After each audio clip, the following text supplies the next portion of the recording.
Hello, welcome to my channel. My name is Kristi. Today I have an easy keto meal prep for you guys. I do this once a week and it makes my life so much more simple. If you're not already subscribed, I'd love it if you went ahead and joined my YouTube family. Make sure you follow me on Instagram and check the description box below for any links mentioned.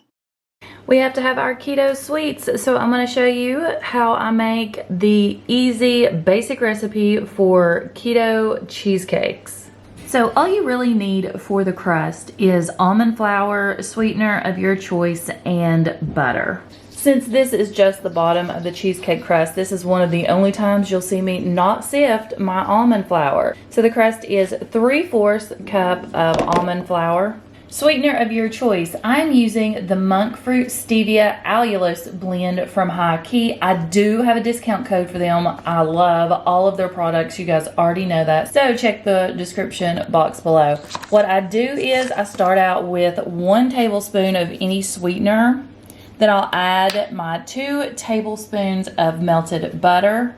Then I'm going to mix all of this up and I'm going to see if the crust is sweet enough for me, and you can always add more of your sweetener. So I went ahead and mixed up what's going to be my crust. If you want to add chopped nuts to this, you can. If you want to add some cocoa powder, you can. It just depends on the flavor that you're going to go with on your cheesecake. A lot of the times I like to put in some of these O flavorings that I picked up, or even some sweet drops, but this time I'm just going to leave these plain. I think I'm going to go with just a plain cheesecake this time. Usually I go with tons of flavor, but I'm going to take what I've got here, which is my crust, and I'm going to divide that up into my silicone muffin liners. Of course, I have my little baby spoon here like I always do, and I'm just putting a spoonful in each one. Then if there's any left over, I'll go back and put more in. Once I get these all filled up, then I'll go in and I'll press the crust mixture down so that it forms. Then I just take my little baby spoon and press that down. I'm sure there's tons of ways you can do this. Again, I've made these in so many different combinations in the past. It's crazy. This is really a versatile recipe. I like it with a little bit of cocoa in the crust, and then you can add orange flavoring to your cheesecake recipe. So much you can do with this. Okay, so now that we have these pressed and ready to go, you're going to stick these in your oven at 350 until they start to get golden brown. So that usually takes about 5 minutes. I'm going to go ahead and put these in there, set a timer, and then I'll check on them. What are you doing, boy? What are you doing? For your cream cheese mixture, you're going to need 1 block of Philadelphia cream cheese. I use the original, and this is 8 ounces. You do need that softened. That's why these fork marks are in here. I'm making sure it was good and soft. Then I'm going to add in 1 egg. Next, we're going to add in our sweetener of choice. They are all different. All keto sweeteners vary a little bit, so it's always best to start out with a little and you can work your way up. So on the High Key monk fruit stevia allulose blend, which is erythritol, I'm just going to go in with 1 tablespoon to begin with. After I mix it up, I'll taste it and see if we need more. You can always add more, but you can't take away. Next, you're going to add in your extract that you want, and this time I'm going with putting the lid back on. This is the O flavorings I have shown in all my videos lately because I'm absolutely obsessed. These are flavor concentrates. This one is a vanilla cupcake. I will have the low carb 10-pack bottles that I picked up off of Amazon linked below. You will not be sorry.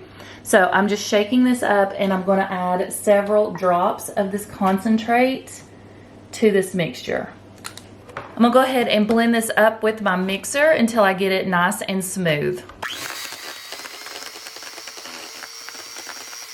So after mixing this up until it became smooth, I tasted it just to see what it needed, and I'm going to go ahead and add about another teaspoonful of the sugar. Not sugar, keto sweetener, of course. And then I'll mix that up.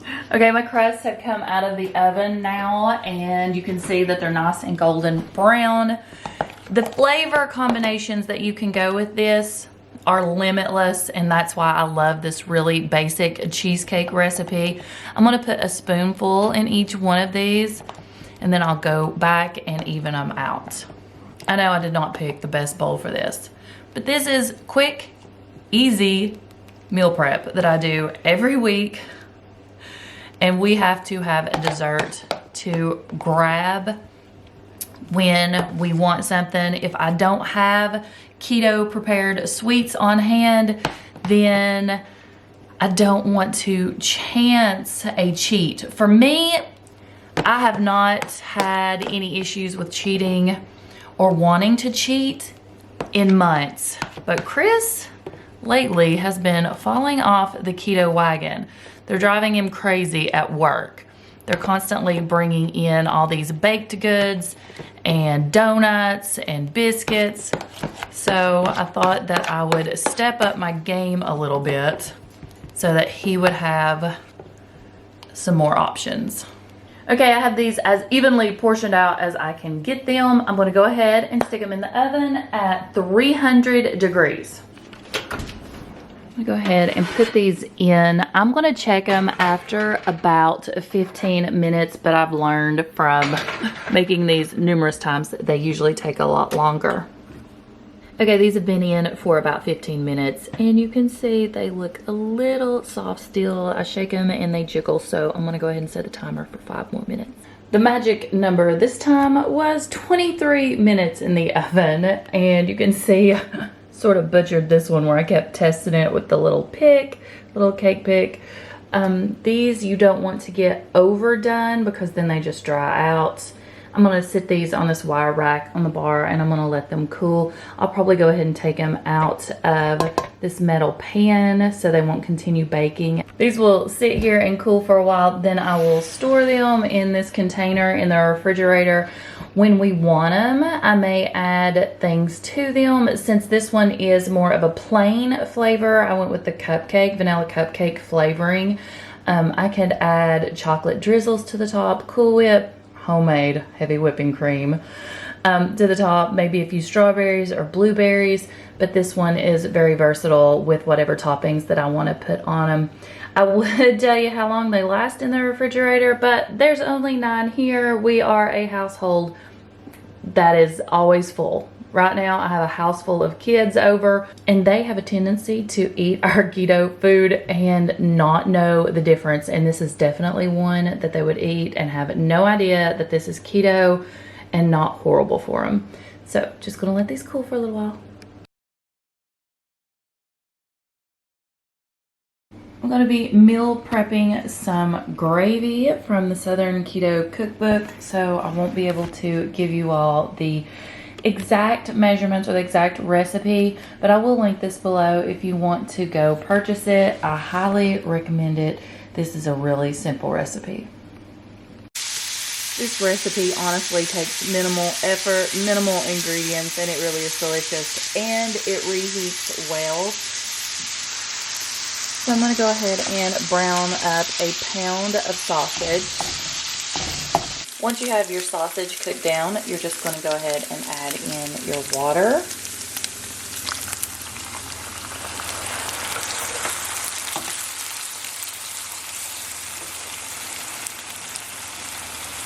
And your heavy whipping cream. And then just stir all that up.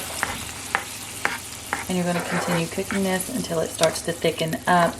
It does thicken up some on its own, but I do add a little bit of xanthan gum and, of course, salt and pepper.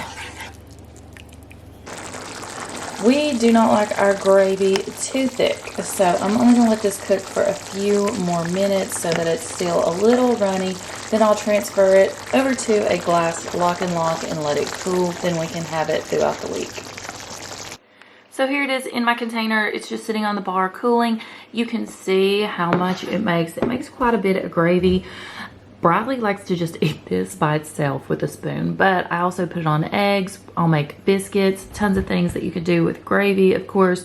If you want this thicker than what we get it, as you can see, it's not really thin. You can always add more xanthan gum if you want it thinner. of course, use less, but this is an amazing recipe. I'm also going to be making some biscuits from the Southern Keto Cookbook. Again, these are just the drop biscuits, and I can't give you the recipe because it's not mine, but definitely worth buying.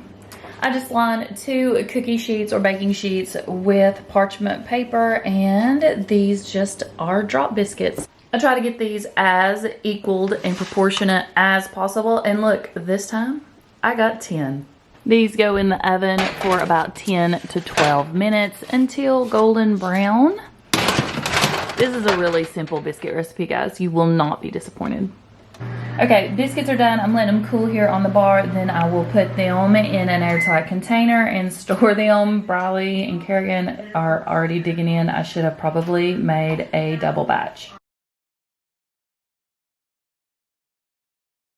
I'm going to be meal prepping my sausage this week, and I didn't do any last week, and we missed it something fierce. So I'm going to go ahead and make some now so that we'll have it throughout the week. This is, again, just the Appleton Farms that you see me haul every single grocery haul from Aldi, or when they have it in stock. I like this one. This is the 16 ounce, and it has no sugar in the ingredients, and it tastes really good. Briley, my 10-year-old, could eat the entire pack in one sitting all at once. She adores sausage. So I'm going to go ahead and fry that up this week.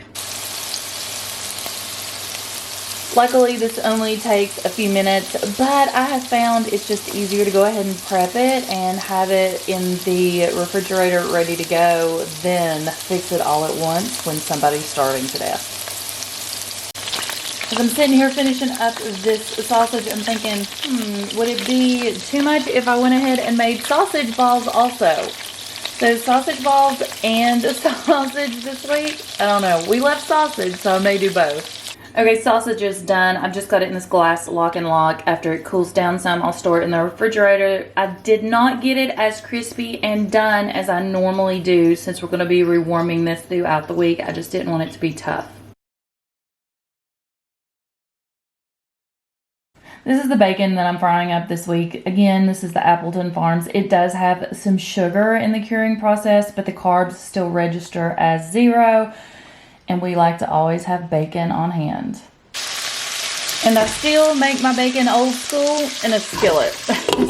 Okay, bacon is cooked. I'm just going to let it sit here and cool for a few minutes, and then I'm just going to store it with the sausage in the refrigerator this week. I'm not even going to worry about putting them in 2 different bowls. But before I go ahead and put all this bacon up, I am going to go ahead and make Chris and Preston some jalapeno poppers. These are so quick and easy, takes no time at all. I just put them in my air fryer, boom, they're done. I'll make this whole bag, and then they can just put a few in their lunch each day. Okay, I did go ahead and wash these dry. Then I took the membrane and seeds out. I didn't go really deep. I left some of the membrane. I know that's where some of the heat is, and Preston and Chris like spicy stuff. So now all I'm going to do is take some of my Philadelphia cream cheese, put it in this bowl, along with some shredded cheese and some bacon. I'm going to mix that all together, and then I will stuff it in these, and that's it. Okay, so here's what we got going on. This is almost half a block of cream cheese. I have some shredded cheddar cheese, and I have about 4 pieces of bacon.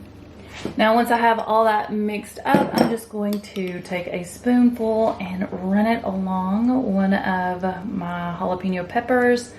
And then I'm just going to sit it in the air fryer. I'll go back to it before I put them in the air fryer, and I will put some extra cheese on top. Sometimes I'll even put a little bit of extra bacon.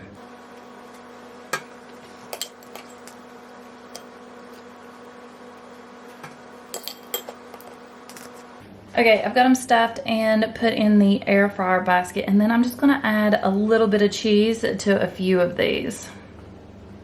I'm just going to put them in my Cosori Air Fryer. Not sponsored, but I will have it linked below if you want to check this one out. It's huge and we love it. So it's set at 350 for 15.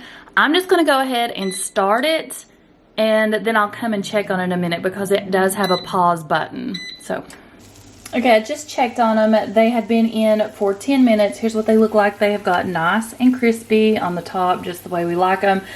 So these are going to sit here in the air fryer basket for a few minutes, cool, and then I'll put them in the lock and lock container, and then they can just get 1 or 2 out and add it to their lunch as they need it throughout the week. That's all I have for this week. Thank you so much for watching, and I hope everyone has a great day. I'll see you in my next video. Bye!